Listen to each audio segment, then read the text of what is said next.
खैर रमज़ान में एक बार फिर से खुशामदीद। जनाब, एक लेजेंड हमारे साथ स्टूडियोज़ में मौजूद हैं और एक को हम याद करने वाले हैं। अपनी सारी ज़िंदगी लोगों के चेहरों पर मुस्कुराहटें बिखेरने वाले नामवर अदाकार। जी, हम बात कर रहे हैं अमानुल्लाह खान साहब की, जिनको अपने मद्दाहों से बिछड़े हुए 5 बरस बीत गए। नामवर अदाकार अमानुल्लाह खान ने लाहौर के गरीब घराने में आंख खोली। उन्होंने अपने करियर का आगाज़ 1995 में थिएटर से किया और फिर छोटे मोटे किरदार निभाते रहे। लोगों को हंसाने का कमाल फ़न आपकी शनाख्त बनता गया और यूँ आप अपनी सलाहियतों के बलबूते पर अपनी पहली फिल्म 1-2 का 1 का हिस्सा बने। उसके बाद जो जो कारनामे और जो जो काम उन्होंने किया वो आप सबको पता है कि वो किसी तारुफ के मोहताज कभी नहीं रहे। जावेद कुडू साहब, आपकी मौजूदगी का फ़ायदा उठाते हुए आज 5 बरस बीत गए अमानुल्लाह साहब को हमसे जुदा हुए, कोई ऐसी याद, कोई उनकी ऐसी बात जो आपको अभी तक याद है या आपकी मेमोरीज में है, शेयर करें हमारे साथ। बेटा, उनकी तो बातें सबको याद हैं, कोई नहीं भूला।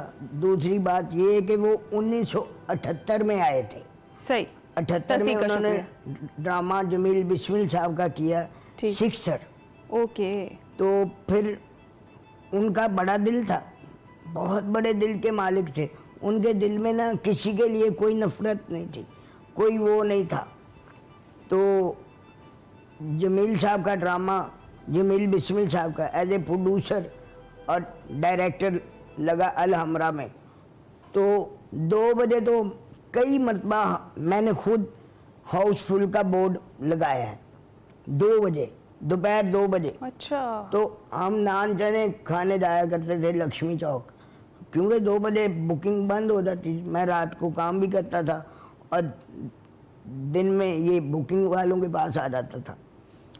तो जमील बिस्मिल साहब, अल्लाह जन्नत नसीब करे, सीनियर जूनियर बड़े छोटे मर्द औरत बूढ़े बच्चे जवान जो भी चले गए सबको अपनी शान के मुताबिक बख्शे, आमीन, और आमीन। सब पर रहमत करे, हमें माफ करे, आमीन।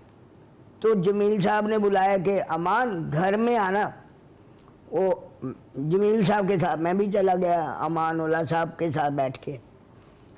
तो जमील साहब ने इतने सारे पैसे अमानुल्लाह साहब के सामने रखे कि ये उठा लो भाई, मुझे इस ड्रामे में 2.5 लाख का नफा हुआ है।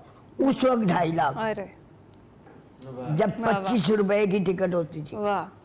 तो अमान साहब ने कहा कि उस्ताद जी आपने मुझे सिक्सर में कितने पैसे दिए थे? तो उस्ताद जी ने शर्म के मारे कहा कि यार वो तो बहुत थोड़े थे, ये तो अब दिन और हैं। तो अमानुल्लाह साहब ने कहा उस्ताद जी जितने पैसे आपने मुझे उस ड्रामे में दिए थे उतने ही मैं लूँगा। तो अमान साहब के आगे पैसे रखे, तो अमान साहब ने कुछ हज़ार, 2 या 3 बस, बाकी सब वापस कर दिए। वाह। तो हमें ये बात नहीं आती। हालांकि जमील बिस्मिल साहब ने एक ऐसा मामला किया हुआ है, अमानुल्लाह साहब के साथ जाने का टेलीविज़न पे इत्तेफाक हुआ, तो कोई हमें मुँह ही नहीं लगा रहा कि ये थिएटर वाले या फिल्म वाले। तो जमील बिस्मिल साहब ने एक लिखा बच्चों का थिएटर, मैं उनका किया करता था बच्चों का थिएटर। तो वो प्रॉपरली रोल लिखते थे मेरा। तो जमील, उस वक्त रेसल होती थी, तो रेसल हुई, वो जीएम साहब देखने आए। उन्होंने कहा वेरी गुड जमील, ये बच्चा भी ठीक कर रहा, बाकी बच्चे भी ठीक कर रहे हैं, लेकिन ये ज़्यादा अच्छा कर रहा है। तो मेरी बात सुनो कमरे में आके। वो जीएम साहब और जमील बिस्मिल साहब चले गए, तो पीछे पीछे मैं भी कुदरतन चला गया। तो पार्टीशन ना वो लकड़ी की लगी हुई थी। तो कहने लगे यार जमील, ये बच्चा ठीक तो कर रहा है, लेकिन ये जब ऑन स्क्रीन होगा ना तो बहुत से ऐसे केसेस हैं, इसको हम ऑन स्क्रीन नहीं कर सकते। तो जमील साहब ने कहा कि भाई मैं इस बच्चे को डांटता भी वैसे हूँ जैसे आम बच्चों को, और प्यार भी उतने करता हूँ जैसे आम बच्चों को। आप क्या चाहते हैं ये बच्चा भीख मांगे और होटलों के दरवाजे खोले? इसे जो काम आता है उसे करने दो। अगर ये आप इसको करवा रहे हैं तो मैं आपको स्क्रिप्ट दे रहा हूँ, अगर ये बच्चा नहीं कर रहा तो मैं आपको स्क्रिप्ट नहीं दे रहा। ये बात ऐसे ही है जैसे आजकल बड़े किसी वजीर को ये कहना कि भाई मेरा काम आपने ये करना, तो वेल एंड गुड, नहीं तो मेरी तरफ से जवाब है। जावेद साहब, ये को बेटा मज़ा ऊंची में- बोले तो 100 पे लगी है। ये बताइएगा कि आप ये जो दर्द है, हाँ बेटा। इसको आप मज़ा में किस तरह से तब्दील करते हैं? कैसे आता है हुनर? बेटा मेरी स्ट्रगल कोई नहीं, मतलब एक मेरा दोस्त था, वो मुझे लेके गया जी अमानुल्लाह साहब का ड्रामा दिखाने। उस वक्त पहला ड्रामा मैंने देखा, ये तमीज़ ही नहीं थी कि आगे बैठ के देखते हैं या पीछे या दरमियान में। सबसे आखिर में जगह मिली हमें दीवार पे, तो सारे लोग हंसा रहे थे, लेकिन जो हिस्सा अमानुल्लाह साहब के हिस्से में आ रहा था ना, वो किसी के खाते में नहीं आ रहा था। तो मेरा दोस्त मुझे कहता है यार तू भी कोई ऐसा काम कर कि लोगों को हंसाए। मैंने कहा यार मैं तो 2 बंदों के सामने बात नहीं कर सकता, ये तो हज़ारों बंदे।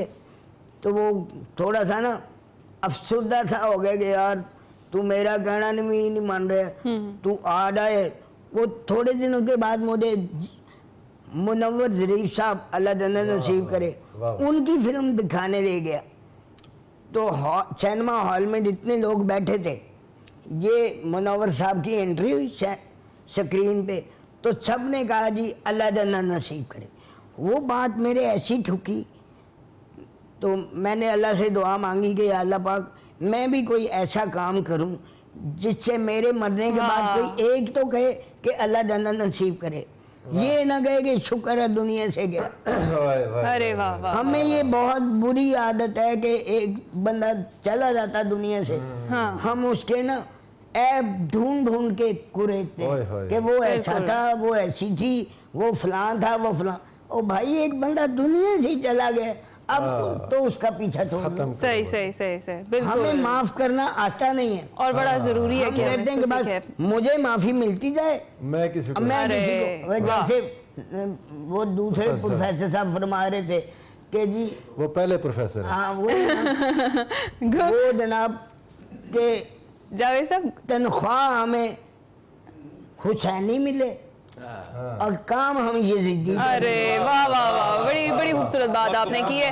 गुफ्तगू का सिलसिला खैर रमज़ान में जारी है जी। हम एक छोटी सी ब्रेक पर जाएंगे, आप कहीं मत जाइएगा, कुछ ही देर में वापस आते हैं।